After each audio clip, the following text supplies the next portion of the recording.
Dear student अस्सलाम वालेकुम, my self Mohammad Afsal. आज हम चैप्टर 18 का नेक्स्ट टॉपिक डिस्कस करने वाले हैं। टॉपिक नेम है हमारे पास principle uses of important medical drugs.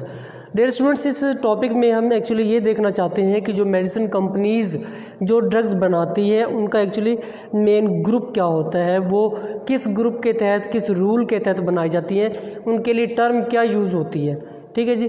अब इतनी सारी जो डिजीज़ हैं, इतनी सारी जो बीमारियां हैं, उनके लिए स्पेसिफिक हम समटाइम देखते हैं कि एक ही टैबलेट जो होती है, एक ही कैप्सूल जो होता है वो बहुत सारी बीमारियों के लिए दिया जा रहा होता है। ठीक है जी। लाइक अगर हम सिंपल लफ्ज़ों में यूँ कहें कि पैनाडोल जो है, पैनाडोल एक ऐसी टैबलेट है जो बुखार हो तब भी, टेम्परेचर हो तब भी दी जाती है, सर में दर्द हो तब भी दी जाती है, बॉडी पेन हो तब भी यूज़ की जाती है। मतलब इस तरह की ड्रग्स जो मल्टीपर्पज़ के लिए यूज़ हो रही हो, ऐसी ड्रग्स को हम क्या कहते हैं, इनके लिए वर्ड यूज़ होता है ब्रॉड स्पेक्ट्रम। क्या यूज़ होता है वर्ड? Broad spectrum. तो इन ऐसी मेडिसिन को जो ब्रॉड स्पेक्ट्रम लेवल पे यूज़ हो रही हो, उनके लिए क्या टर्म यूज़ की जाती है, उस चीज़ का नाम हमने पढ़ना है principal uses of medical drugs के अंदर। सबसे पहले हम ये जिक्र करेंगे यहाँ पे दो अजीम हस्तियों का। उनमें सबसे पहला नाम आता है मेडिसिन हिस्ट्री के अंदर सर अलेक्जेंडर फ्लेमिंग का।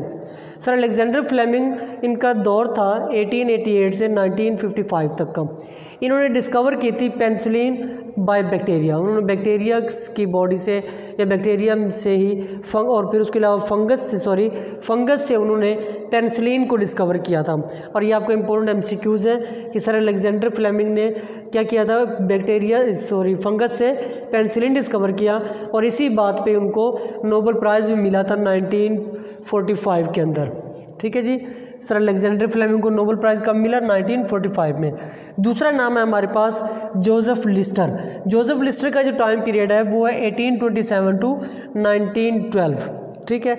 इन्होंने क्या किया था, इन्होंने आइडिया दिया था स्ट्रील सर्जरी का, कि सर्जरी जो होती है, सर्जरी करने का प्रोसेस इन्होंने बताया था, और उसके लिए यूटिलाइज होने वाले जो इंस्ट्रूमेंट्स होते हैं, जो औजार होते हैं जो सर्जरी के लिए यूज़ होते हैं, कैंची वगैरह या टांकने की जो चीज़ें इस्तेमाल होती हैं, उनको स्ट्रिल करने का प्रोसेस। स्ट्रिल का मतलब होता है किसी भी चीज़ को प्योरीफाई करना, किसी भी चीज़ को जर्म्स लेस करना, जर्म्स उनसे ख़त्म करना, ताकि उनसे वो किसी दूसरे में वो बीमारियाँ, उनके जर्म्स ट्रांसफ़र ना हो सके। तो सर्जरी करने का एक प्रोसेस उन्होंने इंट्रोड्यूस करवाया था। दूसरा, उन्होंने एक एसिड इंट्रोड्यूस करवाया जिसका नाम था कार्बोलिक एसिड, और उन्होंने कहा था कि कार्बोलिक एसिड के ज़रिए से हम एक तो इंस्ट्रूमेंट्स को स्टील कर सकते हैं, और दूसरा ज़ख्मों की क्लीनिंग भी, वाउंड क्लीनिंग भी हम कार्बोलिक एसिड के ज़रिए से कर सकते हैं।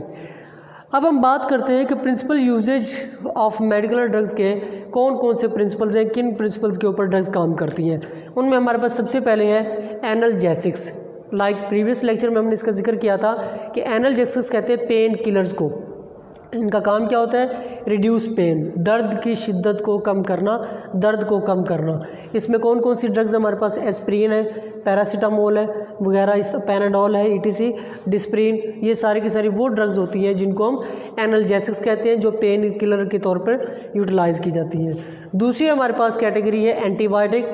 बारहा जिक्र कर चुके हैं इसका। एंटीबायोटिक्स वो जो इनहिबिट करे या किल करे किसको? बैक्टीरिया को। बैक्टीरिया की ग्रोथ को या तो वो रोक दे या उसको ख़त्म कर दे बिल्कुल ही। ऐसी ड्रग्स को क्या कहते हैं? एंटीबायोटिक्स कहते हैं, लाइक टेट्रासाइक्लिन या सिफेलोस्पोरिन। ठीक है जी, ये इनकी ड्रग्स हैं। उसके बाद है सेडेटिव्स। सेडेटिव्स वो ड्रग्स होती है बेटा जो किसी भी पर्सन को सेड्यूस करती है किसी देर, कुछ लम्हे के लिए, कुछ देर के लिए। समटाइम ये होता है कि फॉर एग्जांपल जब हम अपनी किसी डेंटल के पास जाते हैं तो वो हमें इंजेक्शन लगाते हैं। उस इंजेक्शन से हमारी आंखें खुली रहती हैं, बट वो जो डॉक्टर हमारे टीथ के साथ जो भी प्रोसीड कर रहा होता है, उसकी पेन नहीं होता, उसका पेन नहीं होता, बल्कि सेंसेशंस हो रही होती हैं। ऐसी ड्रग्स वो सेडेटिव ड्रग्स होती हैं। ठीक है, जिसमें क्योंकि एडिक्टिव ड्रग्स और सेडेटिव ड्रग्स में ये फ़र्क होता है। एडिक्टिव ड्रग्स में पर्सन जो होता है उसको नींद आ जाती है, वो सो जाता है, जबकि सेडेटिव के अंदर वो होश व हवास बाखातर रहते हैं, लेकिन वो क्या बहाल रहते हैं होश व हवास, लेकिन उसके बॉडी के ऊपर जो सेंसरी इम्पल्स होते हैं, पेन जो होता है वो उसको शिद्दत कम हो जाती है। उसके बाद क्या होता है कि इंड्यूस करती है सेडेशन को by reducing the excitement, like diazepam, ये मेडिसिन का नाम है जिसमें यूज़ की जाती है। Vaccine, vaccine most important short question आपके इस चैप्टर का। वैक्सीन कहते हैं कि ऐसी ड्रग्स होती हैं जो यूज़ की जाती है डेवलप इम्यूनिटी, जिनका काम होता है बॉडी के अंदर इम्यून सिस्टम को बिल्ड करना, और इसके अलावा किसके खिलाफ इम्यून सिस्टम हो, वायरल एंड बैक्टीरियल इन्फेक्शन के खिलाफ हमारी बॉडी का जो इम्यून सिस्टम है उसको इन्हांस करना, उसको इम्प्रूव करना, ये इनका काम होता है वैक्सीन का।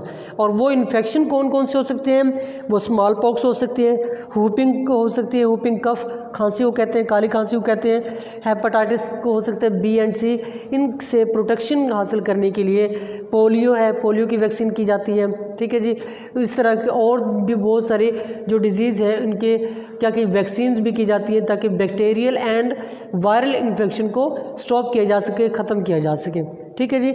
ये वैक्सीन है। इसके अलावा भी कुछ और ड्रग्स होती हैं जिनको यूज़ किया जाता है, जिनमें एंटीसेप्टिक्स हैं जो ज़ख्मों को साफ़ करने के लिए यूटिलाइज़ की जाती हैं, डिसइंफेक्टेंट्स हैं जो ज़ख्मों को धोने के अलावा जिस्म के ऊपर आने वाले रगड़ और क्या करते हैं कि जो इंस्ट्रूमेंट्स होते हैं उनको साफ़ करने के लिए यूटिलाइज़ किए जाते हैं। तो ये था हमारा आज का लेक्चर जिसमें हमने देखा कि principal uses of important medical drugs कौन कौन से होते हैं और ये किस तरह से वर्क करते हैं। आई होप कि आज का लेक्चर आपको समझ आ गया होगा।